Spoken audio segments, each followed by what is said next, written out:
সংস্কার প্রশ্নে আজ থেকে রাজনৈতিক দলগুলোর সাথে সংলাপ শুরু করল জাতীয় ঐকমত্য কমিশন। প্রথম দিনই লিবারেল ডেমোক্রেটিক পার্টি বা এলডিপির সাথে হচ্ছে বৈঠক। বিকেল ৩টায় সংসদ ভবনের এলডি হলে বৈঠক শুরু হয়। আর পর্যায়ক্রমে অন্য দলগুলোর সাথেও আলোচনায় বসবে কমিশন।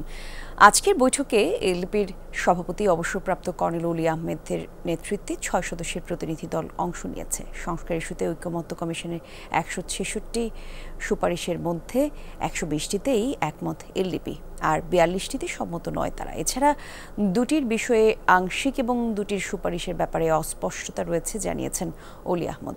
আর তিনি বলেছেন, মাঠ প্রশাসনের নিরপেক্ষ না হলে নির্বাচন কখনো সুষ্ঠু হবে না। তিনি আরও বলেন, ইসি সংস্কার কমিশনের সুপারিশ খুবই দুর্বল, আরও সচেতন হওয়ার আহ্বান জানান তিনি। এ বিষয়ে আরও বিস্তারিত তথ্য জানব। সংসদ ভবনের এলডি হলের সামনে আছেন সহকর্মী আল আমিন হক অহন। সরাসরি যাচ্ছি তার কাছে। অহন, একটু জানাবেন সংলাপে কি কি আলোচনা হতে পারে, সম্পর্কে কি তথ্য আপনি পেয়েছেন আমাদেরকে একটু জানাবেন। চলে আসুন পূর্বাচল ভ্যালিতে। ইতিমধ্যেই naval officers housing society NOHS plot কিনেছে পূর্বাচল ভ্যালিতে। Purbachal valley, a concern of city made group.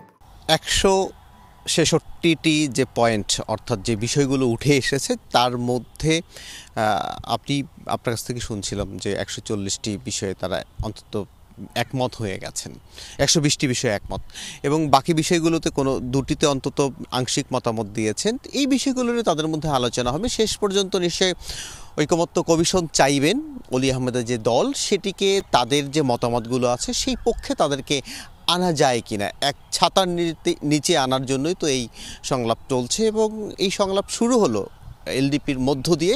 পর্যায়ক্রমে সব দল, অর্থাৎ ৩৮টি দলের সঙ্গেই সংলাপে বসবে ৬ সদস্যের এই ঐকমত্য কমিশন। আপনি জেনে থাকবেন ডক্টর ইউনুস এর সভাপতি, সহসভাপতি অধ্যাপক আলী রিয়াজ, তার নেতৃত্বেই, আলী রিয়াজের নেতৃত্বেই সংলাপ হচ্ছে। এবং এই সংলাপের মধ্য দিয়ে নির্বাচন ব্যবস্থা এবং বাংলাদেশের যে দুর্নীতির বিষয়ে কথা উঠে আসছে সেগুলো, এবং জনপ্রশাসন এবং আইন, সংসদীয় আইন, সব মিলিয়ে এই ৫টি অন্তত গুরুত্বপূর্ণ যে সংস্কার কমিশনের যে সুপারিশ রয়েছে সেই বিষয়গুলো নিয়ে আলাপ আলোচনা হবে। সেই আলাপ আলোচনার মধ্য দিয়ে নিশ্চয়ই তারা ঐকমত্যে পৌঁছাবেন এমনটি মনে করছেন সংশ্লিষ্ট যারা আছেন। তবে আপনি জেনে থাকবেন আজ সকালেও কিন্তু জামায়াত তাদেরকে যে পয়েন্টসগুলো দেয়া হয়েছিল এই বিষয়ে ঐকমত কিনা সেইগুলো তারা জমা দিয়েছেন। এবং ৩ থেকে ৪টি বিষয়ের মধ্যে অন্তত সব দলের মধ্যে একটা কনফ্লিক্ট হওয়ার শঙ্কা রয়েছে এমনটি মনে করছেন বিশেষজ্ঞরা। দেখা যাক সংলাপ শেষে কি দাঁড়ায়। জি, ধন্যবাদ আপনাকে অহন।